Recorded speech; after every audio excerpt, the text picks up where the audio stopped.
ধর্ম যার যার, উৎসব সবার। আমরা সকলেই এই মন্ত্রেই দীক্ষিত। সামনেই আসতে চলেছে এক বড় উৎসব, 25শে ডিসেম্বর, যীশু খ্রিস্টের জন্মদিন।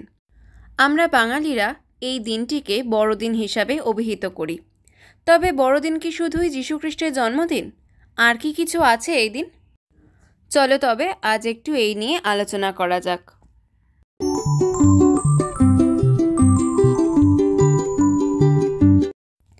25শে ডিসেম্বর যীশু খ্রিস্টের জন্মদিনই নয়, এই দিনটি প্রাচীনকাল থেকে আরও একজনের জন্মদিন হিসাবে পরিচিত ছিল। জানো কি কার জন্মদিন পালন হতো এই দিন? জানতে হলে কিন্তু সম্পূর্ণ ভিডিওটা দেখতে হবে।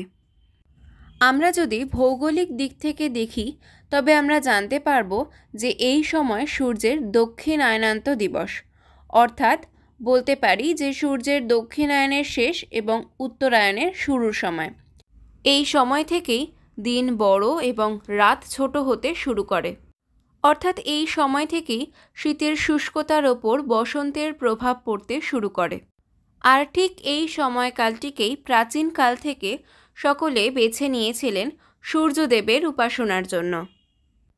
প্রাচীনকালে অর্থাৎ প্রায় আজ থেকে 4000 বছর আগে এই সময়টা পালিত হতো ইরানিয়ান এক দেবতা দ্য কনকিউরেবল সান গড মিত্রার জন্মদিন হিসাবে। এই গড মিত্রাই কিন্তু হলেন সূর্যদেব। বর্তমানে কিন্তু এই সময়টাতেই আমাদের বাংলায় ইতু পুজোর প্রচলন আছে। এই ইতুকে সূর্যদেব, এই পুজোও কিন্তু বহুকাল ধরে চলে আসছে। শুধু তাই নয়, প্রায় সব সভ্যতায় কিন্তু এই সময় সূর্য পূজার প্রচলন ছিল। ইতিহাস ঘাঁটলে দেখা যাবে প্রাচীনকালে রোমের মানুষরা এই সময় গড স্যাটার্নের উপাসনা করতেন, যেটাকে বলা হয় স্যাটার্নালিয়া। পরবর্তীকালে ইরানিয়ান গড মিত্রার প্রভাবে আর কিছুটা সিরিয়ান গড অ্যাপোলো, যিনিও কিন্তু সূর্য দেবতা, তার প্রভাবে তারা সোল ইনভিক্টরি পালন করা শুরু করেন, অর্থাৎ সূর্যদেবের জন্মদিন। এবার যদি আমরা ইজিপ্টের ইতিহাস দেখি তো দেখব এই 25শে ডিসেম্বরের সময়টা দিয়ে তারা উপাসনা করতেন রা, অর্থাৎ ইজিপ্টের সূর্য দেবতার। এবার যদি মেসোপটেমিয়ার ইতিহাস দেখি তো দেখব সেখানে মারদুকের উপাসনা হতো, যিনি ছিলেন আলোর দেবতা, অর্থাৎ সূর্য দেবতা, যিনি শীতের বিরুদ্ধে লড়াই করেন এবং লড়াই করার শক্তি প্রদান করেন। ঠিক একইভাবে আমরা যদি গ্রিসের ইতিহাস পড়ি তো সেখানেও ডায়নিসাস ও অ্যাডোনিসের উপাসনা চলত, ঠিক এই একই সময় দিয়েই। আর এনারাও দুজন হলেন সমৃদ্ধি, শস্য এবং পুনরুজ্জীবনের দেবতা।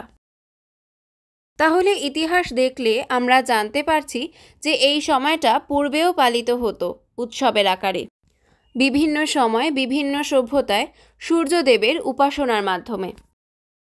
পরবর্তীকালে খ্রিস্টান ধর্ম ধীরে ধীরে ছড়িয়ে পড়তে লাগল।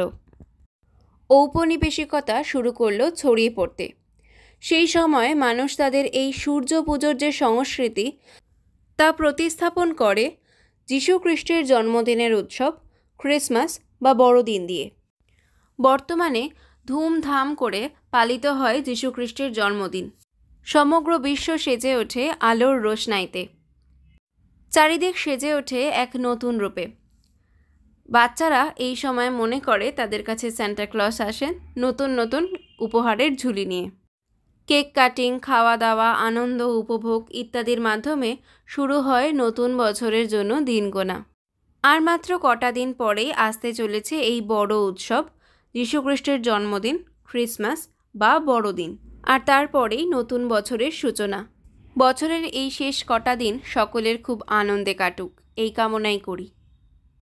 তবে কেমন লাগলো আমার আজকের পর্ব কমেন্টে জানাতে কিন্তু একদম ভুলো না। আর যদি ভিডিওটা ভালো লাগে তাহলে প্লিজ ভিডিওটিতে লাইক আর শেয়ার করতেও কিন্তু ভুলে যেও না। আর যদি নতুন বন্ধু হও, আজকে আমার চ্যানেলটি প্রথম দেখছো, তাহলে প্লিজ চ্যানেলটিকে সাবস্ক্রাইব করে পাশে থাকা বেল আইকনটা অন করে দিও, যাতে যখনই আমি কোনো ভিডিও আপলোড করি তোমাদের কাছে তার নোটিফিকেশান চলে যায়। আজকের মতো তাহলে এখানেই বিদায় নিচ্ছি। সকলকে জানাই বড়দিনের অগ্রিম শুভেচ্ছা।